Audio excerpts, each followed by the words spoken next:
लेकिन एकमात्र कांग्रेस का ऐसा लीडर है सचिन पायलट। कि अगर आपको ये साबित करने के लिए फोटो खिंचवाना पड़ रहा है तो इसका मतलब है कि मतभेद तो है ही अभी। मैं आपको बताऊं राकेश, बीजेपी में दिखता ही नहीं, होता तो बीजेपी में भी है। हाँ, गुटबाजी बीजेपी में भी है। हाँ, लेकिन बीजेपी स्मार्ट प्लेयर है। गज्जू बना भी क्या है कि मीठी माही। अच्छा, एकमात्र मंत्री ऐसा है राजस्थान सरकार का जो जनता की समस्या सुनता है जी। और उसको तुरंत निदान भी करता है। ऐसा नहीं कि कोई व्यक्ति आ गया, डॉक्टर साहब बैठे हैं, किसी की मदद करता है, वो करोड़लाल मीणा है। मेरे को तो कोई ज्यादा अंतर नहीं लग रहा पिछली सरकार इस सरकार में। हाँ, तो पंचायती राज चुनाव सरकार कराना मूड में नहीं है।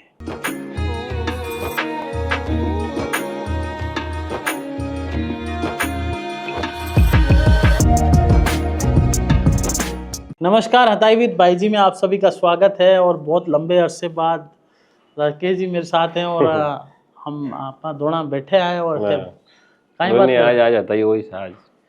आज आता ही वही राजस्थान री पॉलिटिक्स रमाते वीर माते आपा मुद्दा है। मुद्दा का नहीं है आज। मुद्दा इतना है कि बेनीवाल ले और भजनलाल तक, दिल्ली ले जयपुर तक इतनी सारी बातें हैं कि आप अगर करना शुरू कर डाला तो मैंने वो लगे है कि टाइम कम पड़ जाएगा। अच्छा, समय कम पड़ जाएगा। हाँ, थोड़ा राकेश जी मारवाड़ी बोल दे, मैं हिंदी बोल दूंगा, मिक्स बोल दे। नहीं, मारवाड़ी आपने भी आवे यार, सभी अजमेर का ही हो। तो आवे मैं। हाँ, मारवाड़ी आवे, मारवाड़ी थाने भी आवे थे अजमेर। मैं हिंदी बोलना प्रेफर करूं, कोई दिक्कत नहीं, मिक्स कर देना कोई। तो मारवाड़ी बोल दीजिए। ठीक है सर। और काई मुद्दा है आज? मुद्दा एक तो मुद्दा दिल्ली में ज्यादा चल रही है। काई राघव चड्ढा रो मुद्दा चल रही है, बहुत भयंकर। अब खबर है उड़ती उड़ती आ रही है कि आम आदमी पार्टी सरकार पंजाब में गिर सके। 29 एमएलए एड़ा है जो को बगावत कर सके और वह राघव चड्ढा के साथ है। कितने टोटल एमएलए कितने हैं? टोटल एमएलए वहां पर 92 है आम आदमी पार्टी के, और 117 सदस्य विधानसभा के अंदर पंजाब की। चाय पियो भाई साहब। तो 117 सदस्य जो को विधानसभा है वे मैंने 92 एमएलए आम आदमी पार्टी का है। वो मैंने 29 जो है अपने बगावत कर सके। एक साल बचा है, एडी खबर है। एक साल 8 महीना, अप्रैल चल रही है, अगले साल इन टाइम तो चुनाव हो जाएगी। वो आज इंटरेस्टिंग खबर पता है क्या है राकेश? मैं देख रहा था सुबह से। इंटरेस्टिंग ये है कि राघव चड्ढा ने जैसे बीजेपी ज्वाइन की, इंस्टाग्राम पे उनके फॉलोअर गिर गए। तो हाँ, इंस्टाग्राम पे और ट्विटर पे, एक्स पे भी गिर गए। हाँ, और इवन फेसबुक पे भी उनके फॉलोअर गिरे हैं। फेसबुक पे भी गिरे। इसका मतलब सोशल मीडिया में कहीं ना कहीं बीजेपी का नेगेटिव है। जो आम आदमी पार्टी के जो फॉलोअर थे उनके साथ में वो लोग जो है अब वहां से निकले हैं। और एक जैनजी युवा उनके साथ था, बड़ी संख्या। जैनजी युवा भी साथ था, लेकिन क्योंकि वो डिलीवरी बॉय का मुद्दा उठा रहे थे। हाँ, जो आम जन से जुड़े हुए मुद्दे, वैसे मुद्दे उठा रहे थे। तो कहीं ना इम्पैक्ट तो आएगा, क्योंकि आम आदमी पार्टी के जितने वर्कर थे, जो कार्यकर्ता थे दिल्ली के और आसपास के स्टेट के, वो लोग जो फॉलो कर रहे थे उनको, वो कम से कम अब जो उनको अनफॉलो किया है। ऐसा इम्पैक्ट मैंने ज्योतिरादित्य सिंधिया के मामले में नहीं देखा। ऐसा इम्पैक्ट मैंने हेमंत बिस्वा शर्मा के मामले में नहीं देखा। लेकिन ये इम्पैक्ट अगर मैं राघव चड्ढा के लिए देख रहा हूँ तो कहीं ना कहीं आपने जो बात बोली कि जैन जी जो एक जनरेशन है, उसका इम्पैक्ट जरूर पड़ा है। उन लोगों ने अब उनको अनफॉलो कर दिया है। तो इवन मतलब जैन जी मतलब बीजेपी को कम लाइक करिए। बिल्कुल, जैन जी बीजेपी को कम लाइक। बंगाल में देखिए आप, बंगाल में जैन जी का पूरा सपोर्ट है। मैं कल बंगाल में तो बीजेपी को सपोर्ट कर रही है जैन जी। हाँ हाँ, बिल्कुल। तो ऐसा नहीं है कि जैन जी बीजेपी के खिलाफ है, स्टेट की बात है। अच्छा, हाँ। अब पंजाब में देखिए आप, बीजेपी के लिए सपोर्ट ही नहीं है। तो बीजेपी की रणनीति है कि राघव चड्ढा के जरिए कहीं ना कहीं पंजाब में सेंधमारी की जाए और किंग मेकर की भूमिका में आए। बीजेपी वहाँ ज्यादा नहीं, 25 से 30 सीट चाहती है। और 25-30 सीटें भाई साहब आती थी 1998 के अंदर आती थी अकाली दल के साथ में। 22 से 25 सीटें तो लाई भी है बीजेपी। लेकिन बाद के वर्षों में जो गिरावट बीजेपी के प्रदर्शन में आई है, वो कहीं ना कहीं अकाली दल का जो एक बैड इम्पैक्ट जनता के मन में था, वो उसका नुकसान भी बीजेपी को हुआ है। सुनने में आ रहा है कि अकाली से भी वापस बीजेपी की बातचीत चल अभी मैं कल परसों तरुण चुग को सुन रहा था, जो भाजपा के महासचिव है, राष्ट्रीय पंजाब से आते हैं। वो कह रहे थे इस बार पार्टी अकेले चुनाव लड़ेगी सभी 117 सीटों पर। अच्छा, हाँ, कहीं कोई गठबंधन की खबर नहीं है। हाँ, बैकडोर पे अगर कोई बातचीत चल रही हो तो वो अभी 8 महीने चुनाव में है, उससे पहले स्पष्ट 9 महीने करीब। हाँ, 9 महीने। इस समय तक तो चुनाव हो जाएंगे, 1 साल पूरा नहीं है। और अधिसूचना जारी हो जाएगी जनवरी में, तो चुनाव मार्च में हो जाना है। तो ये कह सकते हैं कि जैसे न्यूली बॉर्न बेबी होता है ना, बिल्कुल। तो एक तरह से 9 महीने में गर्भ धारण हो चुका है। हाँ। 9 महीने का हाँ बच्चा अभी गर्भ में लग चुका है। हाँ। और लेकिन मुझे ऐसा लगता है कि इसका फायदा इसकी शुरुआत ये हो चुकी है कि इवन ये ये जो राघव चड्ढा वाला जो हाँ, एपिसोड हुआ है, हाँ, ये 7 जो सांसद गए हैं, हाँ, उसकी शुरुआत कह सकते हैं एक तरह। राघव चड्ढा एपिसोड से बीजेपी को फायदा नहीं है, कांग्रेस को फायदा है। कैसे? क्योंकि बीजेपी का जनाधार वहां नहीं है, लेकिन आम आदमी पार्टी से नाराज वोटर कांग्रेस को वापस जाएगा। क्योंकि इन्होंने जो सेंधमारी की थी आम आदमी पार्टी ने, वो कांग्रेस के वोटर से ही की थी। बीजेपी का इसमें कोई नुकसान नहीं है। हाँ, यह है कि फायदा जो है वो कहीं ना कहीं कांग्रेस को होता हुआ नजर आ रहा है। कांग्रेस पंजाब में वापसी कर जाएगी। राकेश जी का कहना है कांग्रेस पंजाब में वापसी करेंगे, लेकिन आते हैं राकेश जी राजस्थान पर। हाँ। राजस्थान में कांग्रेस की क्या स्थिति है? देखिए, अलग अलग धड़ों में बटी हुई कांग्रेस, लेकिन सरपट दौड़ रहे हैं आजकल सचिन पायलट के। देखिए, जबरदस्त तरीके से वेव उनकी है अभी भी राजस्थान में किसी भी कोने में जाते हैं तो सचिन पायलट ही दिखाई देते हैं, और पायलट से गुंजायमान रहता है वो इलाका जहां से गुजरते हैं। और दूसरी तरफ देखा जाए तो डोटासरा भी कहीं ना कहीं एक इलाके में इम्पैक्ट रखते हैं। अभी बाड़मेर में देखा तो डोटासरा का वहां पे भी जलवा दिखा मुझे बाड़मेर के अंदर। अपने अपने इलाके में हर कोई पैट रखता है। अशोक गहलोत जी की अलग पॉकेट्स हैं, वो बिल्कुल मारवाड़ के आसपास के अशोक गहलोत की अलग पॉकेट है, अलग उनके समर्थक हैं। लेकिन जो टीकाराम जूली है वो भी, उनकी भी अलग पकड़ है। लेकिन मुझे लगता है कि कांग्रेस कैडर बेस्ड पार्टी नहीं है, नेता बेस्ड पार्टी है। लेकिन एकमात्र कांग्रेस का ऐसा लीडर है सचिन पायलट, जो राजस्थान के किसी भी कोने में जाए, पूर्व से लेकर पश्चिम तक, उनकी अलग पकड़ है। हाँ, युवाओं को जोड़ते हैं। उनमें एक जो इम्पैक्ट सबसे ज़्यादा मुझे नज़र आता है, वो मैं आपको बताऊं, पिछले विधानसभा चुनाव की कहानी। पिछले विधानसभा चुनाव में पायलट जो है मारवाड़ में आए ही नहीं, मैं आपको बता रहा हूँ। और मारवाड़ से अशोक जी पूर्व में आए ही नहीं। ये जो गुटबाजी हुई, इसका नुकसान कांग्रेस को हुआ। आज भी कांग्रेस गुटबाजी वाली स्थिति में ही है। कल परसों मदन जी राठौड़ ने एक टिप्पणी करी इन लोगों के खिलाफ कि जैसे गहलोत पायलट गले मिले हैं और कह रहे हैं कि फोटो खींच लो, नहीं तो बाद में कहोगे कि मतभेद है।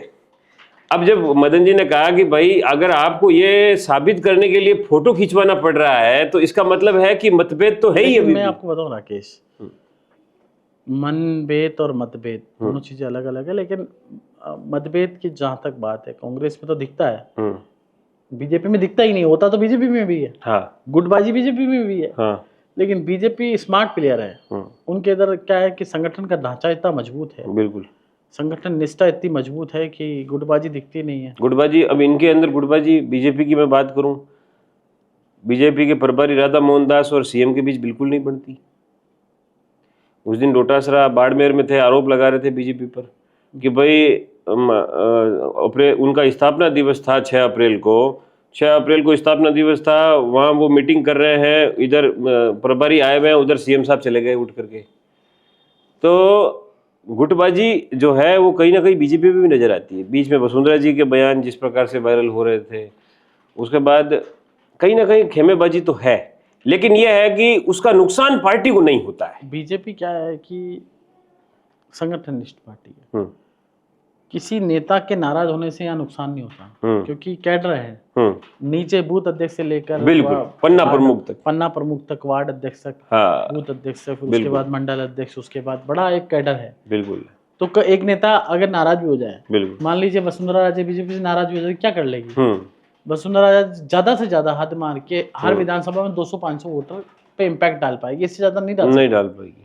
और ये भी बहुत ज्यादा बता रहा हूँ मैं, 200-500 वोटर भी अगर निर्दलीय आदमी चुनाव लड़ता है, यहाँ राजस्थान में बीजेपी से बागी होकर कई लोगों ने चुनाव लड़के देख लिया। घनश्याम तिवाड़ी बड़ा उदाहरण है, अलग पार्टी, किरोड़ी लाल मीणा बड़ा उदाहरण है ना, देवी सिंह भाटी बड़ा उदाहरण है, हनुमान बेनीवाल तो चलो उनका एक पॉकेट है, उनके पास एक जाट बेल्ट है उनके पास, काशीचंद के नाम पे वोट मिलता है उनको, 2-5-5, 10-10 हजार ही मिलता है, लेकिन मिलता है। लेकिन और कौन सा नेता यहाँ पे जो बीजेपी से नाराज होकर पार्टी बना पाया और सक्सेस कर पाया, ये पार्टी बना पाया। और मतलब किरोड़ीलाल मीणा तो अपने आप में एक बहुत बड़ी शख्सियत है और उनके पीछे लाखों फॉलोअर्स हैं। बिल्कुल। उन्होंने भी पार्टी बना के सिर्फ 4 सीटें हासिल की। कोई बड़ा खेल वो भी नहीं कर पाएगी 15-20 सीटों का। यहाँ थर्ड फ्रंट का कोई विकल्प नजर नहीं आता मुझे राजस्थान में अभी जी। बाप पार्टी लेकिन अच्छा कर रही है, राजकुमार रोहत और उनकी पूरी टीम बहुत अच्छा कर रही है और वो वागड़ क्षेत्र में उन्होंने कांग्रेस का प्रभाव खत्म कर दिया। हाँ। वैसे नुकसान बाप पार्टी ने ज्यादा कांग्रेस को किया, बीजेपी को कम किया, क्योंकि वो क्षेत्र जो था वो कांग्रेस का था मूलतः, डूंगरपुर बांसवाड़ा का क्षेत्र। तो बाप पार्टी अब भविष्य है ना जो बाप पार्टी का अच्छा है, क्योंकि वो नहीं, इसका नुकसान किसको है भाई साहब? कांग्रेस को ज्यादा नुकसान है, बीजेपी को नहीं? बीजेपी को भी है लेकिन कांग्रेस को ज्यादा। जैसे मान लो अगर बाप पार्टी का फैलाव जो है उदयपुर की तरफ हुआ तो क्या होगा? बीजेपी को नुकसान है। अभी बाप पार्टी का इवन मैं आपको बता दूं कि जैसे मान लो अभी 4 सीटें हैं और 10 करीब सीटें आती है तो बाप पार्टी कहीं ना कहीं किंग मेकर की भूमिका में रहेगी। इसमें क्या है, एक मुद्दा भाई साहब बड़ा चल रहा है आजकल, वो है नर्सिंग कर्मियों वाला। हाँ, मैंने भी, आप करके आए थे। हाँ, मैं काफी कवर किया हूँ इसको। नर्सिंग कर्मी लगातार मांग कर रहे हैं और चिकित्सा मंत्री की गैर मौजूदगी में जोधपुर एयरपोर्ट पे जो वाकया हुआ वो तो आपको भी पता है, सीएम भजनलाल और गजेंद्र सिंह शेखावत के बीच। मुझे तो लगता है देखो वाकया तो सब चलता रहता है, वो गजेंद्र जी की भी गलती है। उनको ऐसे रोड पे नहीं बोलना चाहिए था। अच्छा। गज्जू बना भी क्या है कि मीठी माई है। अच्छा, मीठी माई है। अच्छा। हाँ, आप जो किसी से फेमस है मीठी माई, वो तो है ना। पहली बार मैंने उनको देखा कड़वी माई, मीठी माई के नाम से फेमस है मीठी माई। पहली बार देखा मैंने, कड़वी तरीके से बोल रहे थे। चलो अच्छी बातें बोल रहे थे, लेकिन उनको ऐसे वो केंद्रीय मंत्री हैं और सबसे मतलब अमित शाह जी के सबसे करीबी लोगों माने जाते हैं जी, और बोलने का मीठे भी हैं, वो अच्छे बोलते हैं। बिल्कुल। और जोधपुर के लोग, आप जोधपुर के पास के ही, पता है, मीठा बोलते हैं। बिल्कुल। लेकिन वो पहली बार कड़वे दिखाई दिया मुझे। तो समझ नहीं आया क्यों। वो पर्सनल भी बोल सकते थे मुख्यमंत्री जी को। हाँ, उनके सामने क्या जाहिर करना चाह रहे? जो इस तरह का आपस में हुआ वहां पे, वो अच्छी तस्वीर नहीं थी। हाँ। बचना चाहिए था गजेंद्र जी को इस तरह की तस्वीरों से, लेकिन अब वो इस सर्कमस्टेंसेस से हो गए। लेकिन मैं ये जानता हूँ कि जो छात्र हैं मेडिकल वाले, जिनको अनुभव है, मान लो पत्रकारिता में किसी को अनुभव है और उसने जर्नलिज्म की डिग्री बाद में की है और एग्जाम आ गए, और पीआरओ के एग्जाम में मुझे लग रहा है कि, मुझे ऐसा लगता है कि जिसको अनुभव है, जिसको, मेरे को 15 साल हो गए पत्रकारिता में करीब, तो 14-15 साल का मेरे को अनुभव है, तो मेरे को प्रायोरिटी देनी चाहिए ना। चाहे मैंने क्रैक किया एग्जाम, इंटरव्यू में अगर मैं जाऊं और इंटरव्यू में अगर मुझे प्रायोरिटी नहीं दे तो गलत है। गलत है। मेरा अनुभव ही तो है। बिल्कुल, मेरे को ऐसा लगता है। तो जिनका अनुभव है उस क्षेत्र में, चिकित्सा क्षेत्र में, बिल्कुल, उनको अलग से प्रायोरिटी देनी चाहिए सरकार को जी। चाहे वो कुछ भी मानो, जिनको अनुभव है, एक्सपीरियंस है। आपका कोई नया बंदा आएगा आज, हम इंटर्नशिप कराते हैं तो 2-4 महीने 6 महीने तो लगते हैं ना सीखने में पत्रकारिता। तो कोई अच्छा अनुभव 10 साल का जिसको नर्सिंग का अनुभव है, वो किसी सरकारी कॉलेज में, सरकारी अस्पताल में जाएगा, मेडिकल कॉलेज में जाएगा या फिर सरकारी अस्पताल में जाएगा, तो अनुभव वाले को अलग से प्रायोरिटी होनी चाहिए मुझे लगता है। बाकी तो it's all up to government. मुझे लगता है एक सुप्रीम कोर्ट का नियम भी है कि अनुभव को अलग से प्राथमिकता दी जाए। बिल्कुल। लेकिन अब सरकार क्या सोच रही है, all up to government, because 2 हिस्सों में बटा हुआ है ये पूरा। अच्छा, एक सवाल और है भाई साहब, वो ये है कि मैंने हर जगह देखा है, अच्छा, ये पहला प्रदर्शन नहीं सरकार के खिलाफ। अभी रोडवेज वाले प्रदर्शन कर रहे हैं, उसके अलावा जयपुर में जो लो फ्लोर बसों के जो कर्मचारी पदाधिकारी हैं वो प्रदर्शन कर रहे हैं, पीएचडी के ठेकेदार प्रदर्शन कर रहे हैं, सब लोग प्रदर्शन कर रहे हैं। सवाल ये है कि सबके पास जब मैं गया, सबने एक ही उत्तर दिया, किरोड़ीलाल मीणा। अब ये किरोड़ीलाल मीणा फैक्टर क्या है, ये आप बताइए। देखिए, बाबा है ना, जन जन की आवाज है। अच्छा। जनता की आवाज है, और एकमात्र राजस्थान में ऐसा नेता है किरोड़ीलाल मीणा जो जनता की सुनता है, जनता की समस्याएं सुनता है। एकमात्र मंत्री ऐसा है राजस्थान सरकार का जो जनता की समस्या सुनता है और उसको तुरंत निदान भी करता है। ऐसा नहीं कि कोई व्यक्ति आ गया, डॉक्टर साहब बैठे और डॉक्टर साहब ने, अब तो बड़ा उन्होंने फार्म हाउस टाइप अपना बंगला ले लिया है। हाँ, सरकारी। हाँ, तो वहां वो बैठे रहते हैं। हाँ, कृषि अनुसंधानों में, है ना, वहां पे गेस्ट हाउस में। तो वहां जितने भी लोग आते हैं सबकी समस्याओं को तुरंत सुनते हैं और तुरंत समाधान करते हैं। I haven't seen this kind of leader in my life. मैं इसलिए नहीं कह रहा कि मुझे पसंद है, मैं इसलिए कह रहा हूँ कि जनता उनको पसंद करती है। अच्छा। मैं इसलिए कह रहा हूँ कि मैंने I have seen several time, मैंने बहुत सी बार ऐसा देखा आंखों से कि डॉक्टर साहब लोगों की मदद कर रहे हैं। कई बार तो फोन कर देते हैं, कई बार पर्ची पे लिख के दे देते हैं, आईएएस को, कलेक्टर को, चीफ सेक्रेटरी तक फोन कर देते हैं। एक आम कार्यकर्ता के लिए, एक आम व्यक्ति के लिए, बिना किसी जाति धर्म पूछे व्यक्ति किसी की मदद करता है, वो करोड़लाल मीणा है। अब लोग कहेंगे कि आप करोड़लाल मीणा के कोई वो समर्थक थोड़ी हो, या आप उनके वो थोड़ी हो, आप ऐसे बकर बकर कर रहे हो। भैया मैं कोई समर्थक भी नहीं हूँ, मैं तो सत्य को सत्य बोलता हूँ, ये मेरी खासियत है। सही को हमेशा सही बोलनी चाहिए। राजस्थान सरकार का एकमात्र मंत्री है जिसके दरवाजे हमेशा खुले हैं, जो जनता की मदद करता है। अच्छा। हालांकि और भी कई लोग देखते हैं, मिलते हैं, लेकिन जो दबंगई से फोन लगाता है वो करोड़लाल मीणा, इसलिए लोग जाना पसंद करते हैं। इसलिए लोग जाना पसंद करते हैं। एक भाई साहब विषय कैग ने सवाल उठाए राजस्थान सरकार पर कि जो सेहत है, आर्थिक सेहत प्रदेश की, वो ठीक नहीं है। वो तो नहीं है। हाँ। और आर्थिक सेहत इसलिए ठीक नहीं है, हाँ, कि मुझे कोई बता रहा था कि पेंशन देने के लिए पैसे नहीं है सरकार के पास। हाँ। और इतनी कर्जे में सरकार चल रही है, ये हाँ। बहुत बुरी। अच्छा, एक अभी कैग ने टिप्पणी करी, कैग ने ये कहा कि आपके पास जो ऑफ बजट वाले जो कर्ज है, जो आप अपने उपक्रमों से या अपने निकायों से आप लेते हो, उस कर्ज की भी जानकारी आप हमें दीजिए, ताकि हम ये पता लगा सके कि आपका राजकोषीय घाटा कितना है। घाटा तो इतना है हाँ। कि मतलब गिनती करते करते करते करते थक जाएंगे जी। और ये घाटा इस सरकार का भी नहीं है। पिछली सरकार बहुत कुछ करके गई है।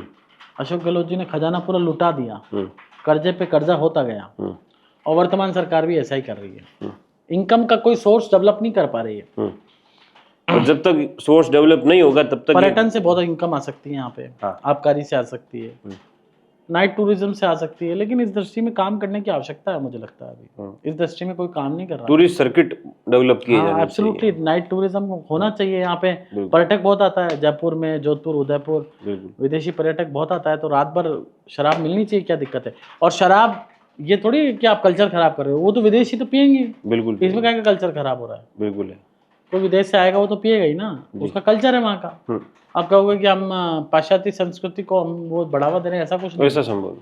हमारे कहने का मदिरापान स्वास्थ्य के लिए हानिकारक है, लेकिन अब जिसका कल्चर है ऐसा डेवलप है, वो तो पिएगा, उससे आपकी रेवेन्यू आई होगी, उससे आपका राजकोषीय घाटा कम होगा। जी। एक और सवाल अभी सुर्खियों में है, और वो है शिक्षा मंत्री मदन दिलावर से जुड़ा हुआ है। क्या? मदन जी ने अभी अभी बेनीवाल पे टिप्पणी करी है। उनको कहा है कि ये मैं गारंटी के साथ कह सकता हूँ, ये भविष्य में एक भी चुनाव नहीं जीत पाएंगे। एक वो बताओ, मदन जी को आप गंभीर लेते हैं क्या? मदन जी की खुद की दुकान में कहीं सामान है? अच्छा। हाँ, कुछ सामान है कि मदन जी की दुकान में, है ना? मदन जी क्या है, बड़बोले हैं। अच्छा। और उनको पता ही नहीं है कि क्या बोलते हैं और क्या करते हैं। ठीक है। हनुमान बेनीवाल जननेता था, है और रहेगा। अच्छा। मैं कोई हनुमान बेनीवाल का समर्थक नहीं हूँ, लेकिन सही को सही बोलना, वो अपने दम पे चुनाव जीतते हैं हनुमान जी। मदन जी है ना, अपने दम पे, मैं कह रहा हूँ 500 वोट नहीं है उनके विधानसभा में। रामगंज मंडी से चुनाव लड़े ना, रामगंज निर्दलीय, तो 500 वोट नहीं आएंगे उनके। गलत फहमी हनुमान बेनीवाल को बोलने की निकालें। अपने जितनी उनकी चादर उसमें रहें, चादर से बाहर जाएंगे नुकसान होगा। वो इसलिए बोल रहे हैं कि उनके उधर जाट वोटर नहीं है। हाँ। उधर जाट वोटरों ने तो पता पड़ जाए हनुमान बेनीवाल के खिलाफ बोलना क्या होता है। क्या है। एक और सवाल जो है फिलहाल भाई साहब सुर्खियों में है, और वो है कानून व्यवस्था। बीजेपी के नेताओं को खुलेआम धमकियां दे रहे हैं गैंगस्टर। अभी कुचामण के नेता को धमकी दी जिला उपाध्यक्ष है बीजेपी के विजय सिंह पलाड़ा। उसके बाद अभी अजमेर का एक कोई नेता है बीजेपी का, उनको धमकी मिल गई, वो शराब कारोबारी हैं। तो ये मैं ये नहीं समझ पा रहा हूँ कि बाबा का मॉड्यूल यहाँ लागू क्यों नहीं हो रहा है, मतलब क्या दिक्कत है? देखिए, मॉड्यूल लागू करने के लिए ऊपर से छूट होनी चाहिए। अच्छा, इसका मतलब बाबा को छूट है? बाबा तो इंडिपेंडेंट है ना। अच्छा, बाबा तो चल रहा है। बाबा की अपनी फैन फॉलोइंग है। फैन फॉलोइंग नहीं, वो किसी वो अपने हिसाब से चलते हैं ना। मैं यूपी मॉडल की बात कर रहा हूँ। यूपी की बात कर रहा हूँ। यूपी में योगी जी अपने हिसाब से डिसाइड करते हैं। अच्छा, उनको किसी से परमिशन लेने की आवश्यकता जरूरत नहीं है। वो अपने हिसाब से चलते हैं, अपनी दुकान खुद की चलती है उनकी, बढ़िया। ठीक है। और उन्होंने सब माफियाओं को एक सरकार का नैरेटिव होता है, उस सरकार का नैरेटिव बन गया कि वो गुंडों को माफ नहीं करेंगे। इस सरकार का भी नैरेटिव नहीं बन पाया, पहली चीज।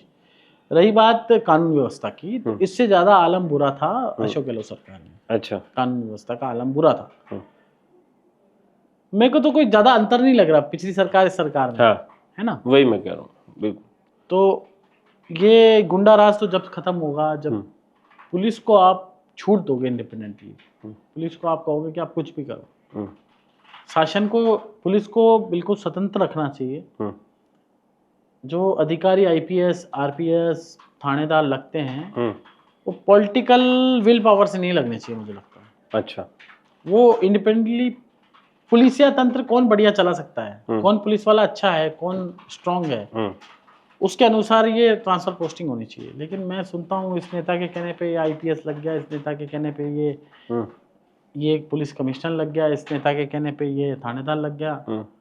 तो जब तक किसी भी राज्य में, जिस राज्य में पुलिस को आप स्वतंत्र नहीं छोड़ोगे, अच्छे अफसरों को, ईमानदारों को, निष्ठावान को, और जो दबंग है, सिंघम टाइप अफसर को आगे नहीं लेके आओगे ना, और उनको आप छूट नहीं दोगे, जब तक ये पुलिसिया तंत्र किसी भी राज्य में, राजस्थान नहीं, सभी जगह जब पॉलिटिकली पुलिस का अपॉइंटमेंट होगा ना, तो फिर वो ऐसे ही लगते हैं।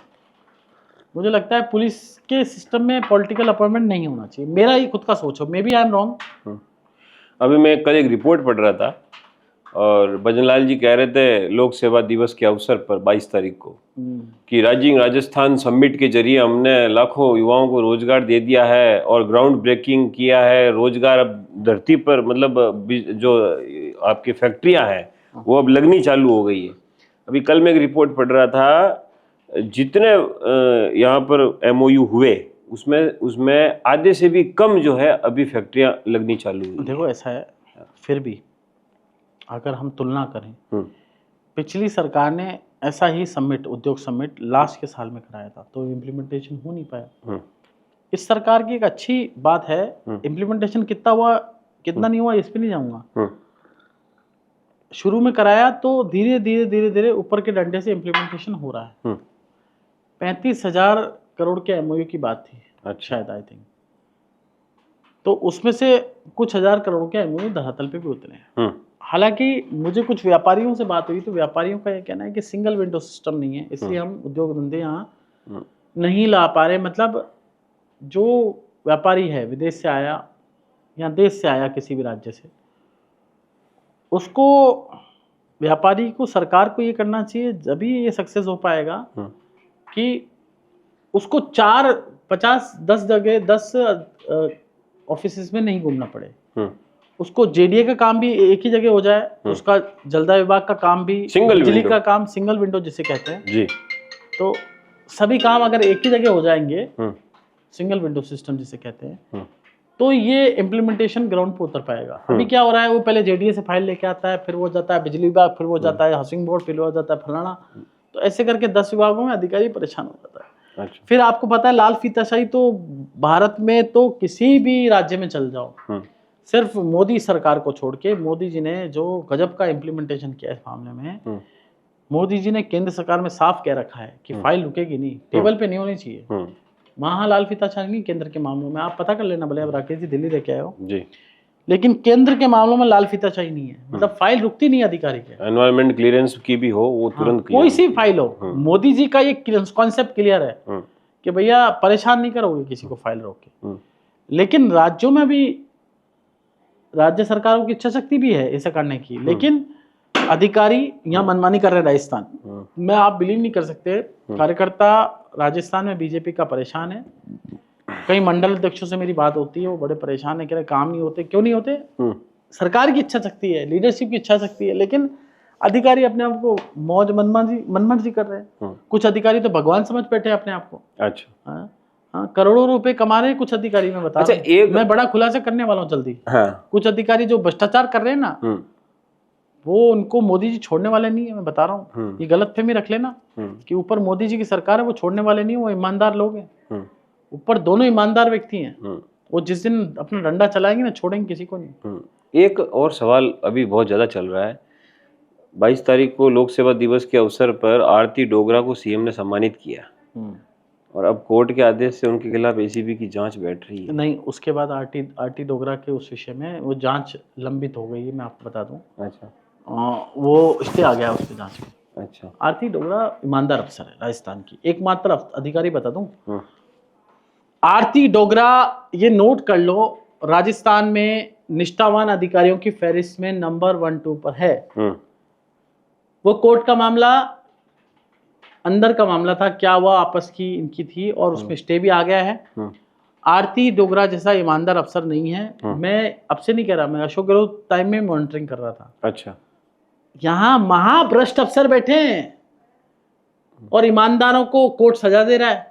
मैं कोर्ट से कहना चाहूंगा, माननीय कोर्ट, आप ऐसे अफसर बता दूं आपको जो दिन रात खाने के अलावा कोई काम नहीं है, जनता को लूट रहे हैं, लेकिन आरती डोगरा जैसा अफसर जो दिन रात जनता के लिए मेहनत कर रहा है, दिन रात जनता के लिए जूझ रहा है, ऐसे अधिकारियों को हमें प्रोत्साहन देना चाहिए, आगे बढ़ाना चाहिए। आखिरी सवाल है, पंचायती राज चुनाव बताओ के बारे में, मैं कहाँ बताऊँ, राजस्थानी में बता दो। राजस्थानी में बताऊँ तो पंचायती राज चुनाव सरकार कराने मूड में नहीं है। अच्छा। मैं एक रिपोर्ट, मैंने एक उसका भाई साहब वो निकाला है पूरा ओवरऑल देश का सर्वे, उसमें मैंने अधिकतर सरकारें बीजेपी की देखी है। गुजरात, महाराष्ट्र, उत्तर प्रदेश और राजस्थान, और इससे पहले मध्य प्रदेश भी था। ये 5 स्टेट ऐसे हैं जहां बीजेपी की सरकार है और वहां पे चुनाव भाई साहब पिछले 2-2, 2.5 साल से लंबित है। अच्छा। हाँ, और सब जगह पर सरकार एक ही बात बोलती है कि ओबीसी आयोग की रिपोर्ट आनी है, ट्रिपल लेयर टेस्ट होना है, बिना ट्रिपल लेयर टेस्ट के ओबीसी आरक्षण लागू नहीं होगा और उसके बिना चुनाव नहीं होंगे। तो ये भी तो हो सकता है कि ये एक साथ चुनाव कराने का, मैं आपकी बात से सहमत हूँ वैसे, लेकिन आप पंचायती राज चुनाव का मखौल मजाक बनाने का, अगर एक देश एक चुनाव का कॉन्सेप्ट वास्तव में केंद्र लागू करना चाहती है तो उस पर जो रामनाथ कोविंद जी की अध्यक्षता में जो कमेटी बनी है वो अपनी रिपोर्ट जब सबमिट करेगी उसके बाद सभी देश की पार्टियों को साथ आना पड़ेगा इसके लिए। मेरे को ऐसे बताया रामनाथ कोविंद जी के एक सहयोगी उन्होंने कि वे सब कुछ उन्होंने तैयार कर लिया खाका, तो अच्छा, वो खाली सबमिट करना बाकी है रिपोर्ट। अच्छा, तो वो एज सुन एज पॉसिबल होने वाला है, ऐसा मुझे जानकारी है। अगर ये होता है बहुत अच्छा होगा, लेकिन चुनाव होने चाहिए, मैं कह रहा हूँ पंचायत चुनाव। बिल्कुल बिल्कुल। अब आप इतने समय से प्रशासक नियुक्त करके बैठे हैं, गाँव में काम नहीं हो रहा है। गाँव का सरपंच ही लीडर बनता है और भजन लाल जी तो खुद ही लीडर, खुद सरपंच रहे। हाँ, सरपंच से आज विधायक बने, अब मुख्यमंत्री बन गए पहली बार।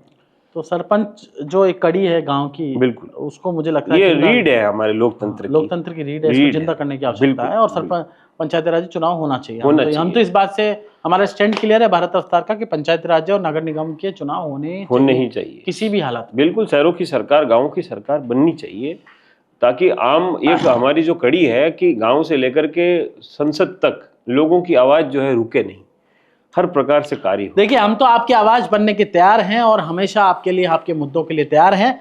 और भारत रफ्तार आपसे वादा करता है, जिस तरह से हमने एसआई भर्ती का मामला उठाया था, हम लगातार युवाओं की आवाज उठाते रहेंगे। और बाप पार्टी लगातार अच्छा काम कर रही है, वागड़ के क्षेत्र में हनुमान बेनीवाल झंडा गाड़े हुए हैं, राजस्थान में लगातार विपक्ष की भूमिका निभा रहे हैं। हाँ, कांग्रेस थोड़ी बटी हुई है, लेकिन कांग्रेस भी कहीं ना कहीं अब मुद्दे उठा रही है और भारतीय जनता पार्टी भी कोशिश कर रही है कि सत्ता में काम कर सके। बहरहाल अब देखने वाली बात होगी कि राजस्थान का नौजवान, राजस्थान का किसान, राजस्थान का मजदूर क्या सोचता है। नमस्कार।